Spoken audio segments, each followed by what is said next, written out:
airplane. That's a jet engine, you know.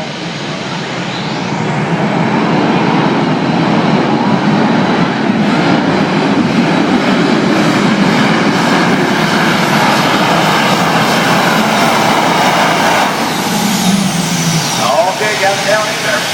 Now, it might be good for 3-4, not real sure. We'll find out. Stay in the top 3. Yeah, clear 338. So we'll see what the Turbinator does. Turbinator goes this at 327 and 97. 327 and 97. So right now the two turbines out of Nebraska sit under a foot from one another. So they will go fifth, 327 and 97 for Cody Bear. And Sheridan driving duty with his brother Brett, who's home this week because he's got children going to school. So again, that was the 2012 point champ in the 7,400 pound line. Dave, what do you got going here in your four-wheel drive? I got a good one coming up here, the Thunderstruck out of Rockwell, Iowa. Janie Bush and the Thunderstruck machine. Now here's the truck.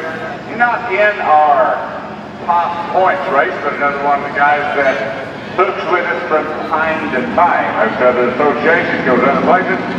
Rockwell, Iowa. Mr. Janie Bush goes. Boys pretty well want to stay on that upper side, looks like. Maybe try to dive down low when they get down here to the big end. So we'll find out. Be the Thunderstruck.